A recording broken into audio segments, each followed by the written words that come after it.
A warning about a drug being mixed with fentanyl, making it even more deadly. On the street, it's known as Tranq, Philly dope, and zombie drug. In the lab, it's Xylazine. Whatever you call it, it's a name you should know. Now the sixth most frequently present drug found in Florida drug seizures. Designed as a horse and cattle tranquilizer, it's increasingly found cut into street drugs with lethal results. So dangerous that just a few weeks ago, the White House made a historic move and designated fentanyl combined with Xylazine an emerging threat to the United States. Here in Northeast Florida, where the threat is just beginning to be noticed, we're investigating why in a landscape of lethal drugs, Xylazine is a special cause for concern. I didn't take any pictures of my dad. I didn't know he was gonna leave. If I would have known he was gonna go so soon, I would have took all the pictures. Every time I seen him, I would have took a picture. Tyler Johnson only has a few pictures to remember his father by. This was my dad before addiction, when he was happily married to my mom. Last September, he was at work when he got the call that his father, Scott Johnson, had died of a drug overdose. He was 48. Now, this is all he has left. I'd much rather him be here than be in this jar, for sure. And I blame drugs for it, because if they didn't exist, he'd still be here.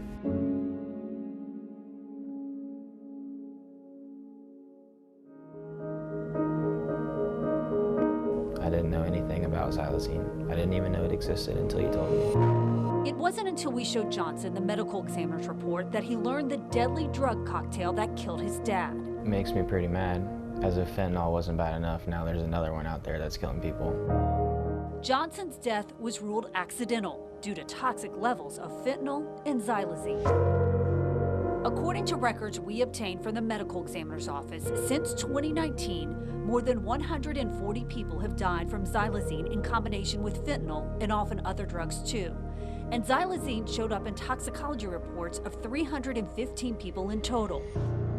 The youngest, a stillborn baby. The oldest, 69. You have fentanyl, which can quickly knock the breathing out, and actually Xylazine, which is a sedative, also affects your breathing.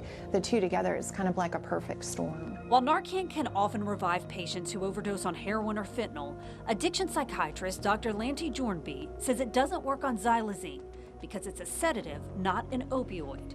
And what I think the drug dealers are doing is they're putting Xylazine into the supply to make people addicted faster, to give them a better high so they come back, so they have return customers.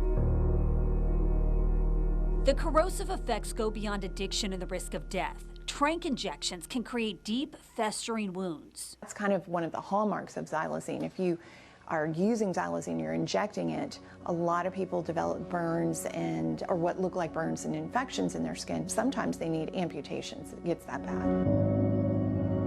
From 2020 to 2021, the DEA reported the largest increase in Xylazine positive overdose deaths was in the South. The number surged 1,100%. In March, the DEA issued a public safety alert warning about Xylazine, saying it was in about 23% of fentanyl powder and 7% of fentanyl pills seized by the agency last year. That fentanyl is dangerous. Now we have doubled the amount of threat here by adding Xylazine. Assistant Chief Edwin Cayenne with the Jacksonville Sheriff's Office says Xylazine is used as a cheap cutting agent to stretch the drug actually being sold. What we're starting to do here with the Jacksonville Sheriff's Office is we're beginning to track those numbers, and at the completion of 2023, we'll be able to give an accurate number as how much Xylazine has played an effect in these deaths. While some users are intentionally seeking it, many are unaware of what they're getting. If Narcan cannot override that, what you're going to have is an increase in the number of deaths that we're seeing. Those numbers now include Tyler Johnson's dad. I know the pain that it caused me, and I don't want that pain or anybody else to feel that pain.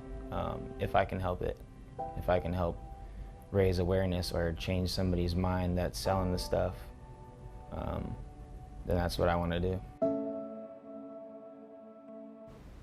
Now, xylazine is illegal to possess or sell in Florida, but it is not a federally controlled substance. In response to the White House designating fentanyl combined with xylazine an emerging threat, a national response plan will be published by mid-July.